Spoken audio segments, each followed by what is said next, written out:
Hey, everybody, it's 11 o'clock Wednesday morning.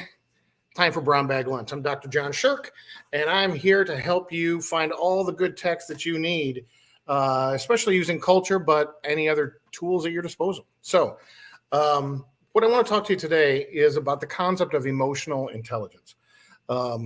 This is a lot of times what I bring you are my thoughts, my research. This is not mine. This is Daniel Goleman, plus a lot of other people now, since he published his book in 1998 called Emotional Intelligence. And so what I've noticed is that this term is getting used a lot, but I can tell by the way people are using it, they really just mean people skills. And emotional intelligence is much more than that. So I thought it would be worth one of these brown bag lunches to just review what is emotional intelligence and see how you can add that to your toolbox. Okay, so a little history to get the conversation started. In the history of management in the United States, let's just keep it to that. If we go back pre-Civil War, there was really almost no management. There were just masters and apprentices. There were plantations in the South, obviously all the negatives that go with that. And there was the U.S. military, Army, Navy, but those were the large hierarchical organizations. But 90% of the population lived in a rural location, a lot of farms, a lot of, trades kind of stuff. And there were not these big organizations where managers were required. So Civil War, we get through that, 1860s, excuse me. And then big factories started to form. We got railroads, oil, steel, these, the first magnates, Rockefeller and Vanderbilt and these kind of people created massive operations, and therefore managers were required. Now, a lot of the formation of management as we know it happened in every city. There's a kind of warehouse district. In New Orleans, we have a warehouse district. In your city, there's one too somewhere. And usually it's near water if that's part of your city's geography. And so people either by river or by boat or by wagon would bring raw materials like down south here to be sugar or cotton or rice into a mill, which would be processed, bagged, and sent out for sale as a processed product, right?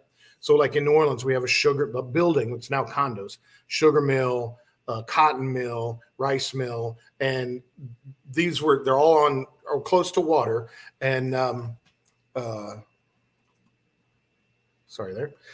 they're all close to water. And so that's where the original management happened.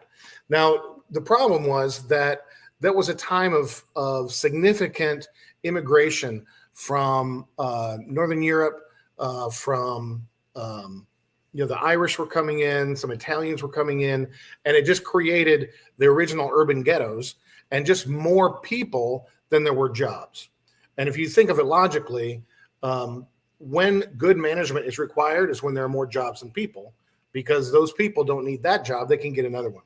But if there's 6 people for every job, which is roughly what it was in that period, management can be horrible, because if they don't require safety and you cut off your hand, they say, too bad for you, get out. There's 5 more people who want this job, right? So from the beginning, management had this kind of negative overtone of the bad boss and the harsh person. There's famous pictures of Henry Ford walking up and down his assembly line with a shotgun, pointing it at people who weren't working fast enough, right? So 1920s, unions form, rebalances some of those issues. Then we get the Depression, we get World War I, then we get the Depression, we get World War II, and obviously lots of upheaval and turmoil in that context. Then we get post-World War II, we get into the 50s of manufacturing and an era of extreme productivity, which has continued to today. However, it was a very male environment at that time. Mom stays home, dad goes to work most of the time. There's single mom, there's exceptions, but that was the majority of what was happening in the United States. So management took on a very rational tone. I don't care about your feelings. This is the data. You do it. This bothers you. That's your problem. Okay. So, but if you follow the culture of the U.S., you get into the 60s and then the 70s with the baby boomers coming of age, and there was a whole different kind of awareness around emotion and well-being and the whole issue of well-being and how am I feeling, how am I doing. So once we get into the 80s, there was kind of a shift starting to happen, but because and what was clearly happening is some managers, some leaders were more productive than others with their team, and it was clear that they were better with the people. The ones who were more productive were better with the people, but there was a kind of contrast because women had not yet fully, if they have now, but had not yet fully come into management levels in the workforce. So being emotionally intelligent was seen as feminine. And it got some pushback as well for that reason. Well, you're telling me I act like a woman, as not that that's a negative thing, but it was viewed that way in the late 70s and early 80s by male managers. So that was really the context in which Daniel Goleman, by the time we get to 1998, and he publishes his book, Emotional Intelligence. If you go back and read that book, it's really interesting because a lot of the illustrations in the book are about men. Men responding with emotional intelligence and, almost giving permission to men to do it, that it's okay to do it. Now we've really evolved much more. We've got everything from, the woke stuff, all the stuff that goes into it now. And I don't think anybody would see being good with people as feminine anymore, but the legacy of it continues. And there's still this overtone sometimes like, well, if I'm a manager, I have to be tough. I have to be, I have to be direct. I have to be pushy even. And the reality is all great teams, for the people on the team, it begins with voluntary followership. Let me say that again. All great teams begin with voluntary followership. If you got a group of people who are doing things they don't want to do, but they have to do them because you're telling them to do it or they're fired, you got a weak team. That's just weak. You're just not going to perform well. I don't mean weak in a metaphorical sense. I mean, that team is weak. It won't do well. All right. They'll stand in a circle around you waiting to watch you fail. So emotional intelligence is really, in some ways, is a broad definition of leadership generally, if you're in a management position. But the value of emotional intelligence equates to getting full productivity out of your team, out of your techs. And frankly, if you want to go into the marketplace and compete for technical talent, emotional intelligence is required. It's mandatory. You simply, in this day and age, with what's going on in the labor markets and how few people have technical talent compared to the number of options available to them for working, if you're not bringing emotional intelligence to the table, you're just going to lose. It's just what it is. You're just going to lose. So we're going to talk about emotional intelligence, what it is. I'm going to give you an overview, and I want to give you enough that I hope will encourage you to do more Googling, do more YouTube searching, try to pick up all of that's here, because there's a lot. There's a lot. By the way, after the video, if you want to reach out to me, I have a one-pager that summarizes everything that I'm talking about. You can reach out to me and I'll send it to you, what I'm going over here verbally. Okay, emotional intelligence. This is simply the capacity for recognizing your own feelings and those of others, for motivating yourself, and for managing the emotions managing them well in ourselves and in others, in our relationships. Okay. So, and there are 5 types of EQ, emotional intelligence. There's self-awareness, self-regulation, motivation, empathy, and relationship management. Now, and this is why I say it's so much more than people skills. Now, people skills are part of this, but self-awareness and self-management is where it really starts. So I'll give you an example from myself. It took me a long time to figure out, to admit to myself, when am I angry and what am I doing when I'm angry? You see, when I still do this, I just know what I'm doing now, but when I would start to get angry, I would just get like this. I wouldn't shout. I would just turn into kind of like Spock on Star Trek. Right now, I would, if you'd asked me 20 years ago, what's going on with you? I'd say I'm preventing myself from getting angry, but I was already angry. There was no prevention there, right? And so I would stay in this stance unless it really accelerated, and then boom, then I'd have a big fit, right? So emotional intelligence for me evolved as I realized from the moment I do this, I'm already angry. So what am I going to do about it? How am I going to manage it? Okay. Am I going to just say, look, I'm going to be angry and it's going to be over? Or what am I going to do with it? Is the point. So the first EQ type begins with self-awareness. And if you kind of break it down, you've got an emotional awareness and you got an accurate ability to self-assess, and then you have enough self-confidence to just own it, right? That was part of my issue 20 years ago. Is it was really difficult for me to say to someone, I'm angry at you. I just didn't have the confidence to do it. Now, it's not that big a deal. Okay. So self-awareness. The second thing is self-regulation. And this basically means once you know what's going on, can you manage it? So with self-regulation, we're dealing with impulses, inner states. What do you do with what's getting generated inside you? So things like self-control, trustworthiness. Can you follow through on what you said you were going to do? Conscientiousness. Can you own your can you take responsibility for your own self-performance, for your personal performance? Adaptability. Oh, excuse me. I'm sorry.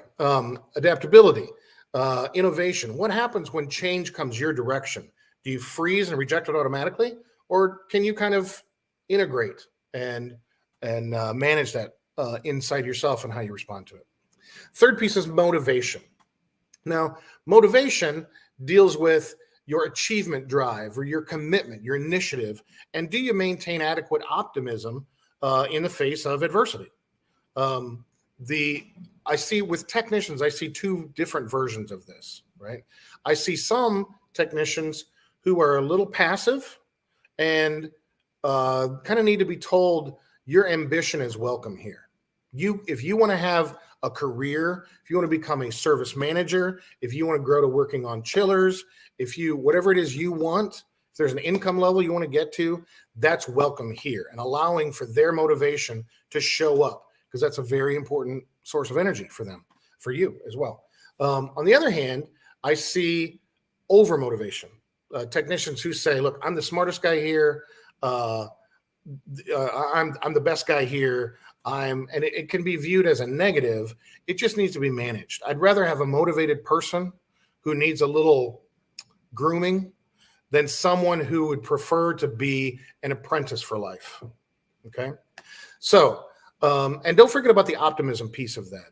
Part of emotional intelligence is being able to stay optimistic in the face of trying circumstances.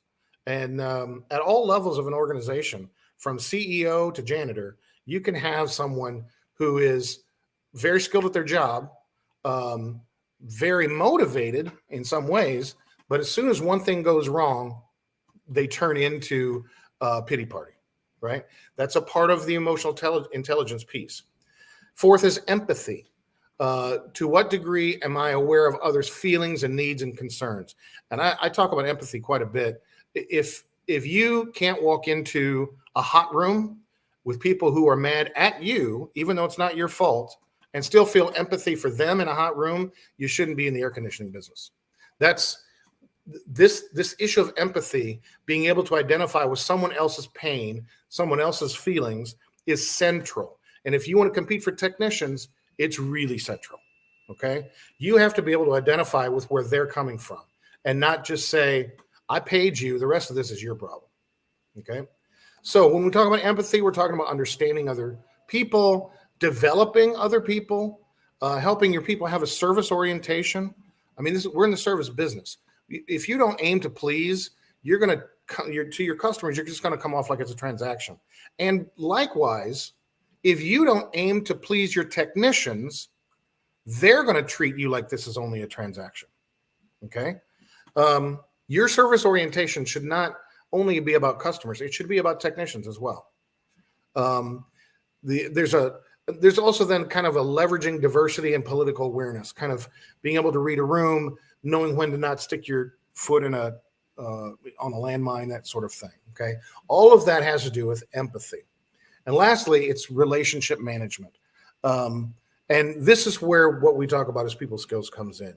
How good are you at inducing a desirable response in other people? And this is where we get to voluntary followership. How well do you do? How good are you at taking a technician and leading them to a place where they want to do what you need them to do, as opposed to they have to do what you're telling them to do? This is the most important shift in a mindset of a technical workforce. If your workforce wants to do what is in line with the goals of the company, you're over the hump. You can keep getting better, but you've won the most important battle. If you have a technical workforce who doesn't really want to do what supports the company, but they need the paycheck, you've got a battle fight. All right. You've got to get over that hump. And because the trend lines are clear, there's going to be more and more retirees and fewer people backfilling them. And honestly, the companies who get good at relationship management with their technicians are going to win. And those who don't, they're going to dwindle and die. It's already happening.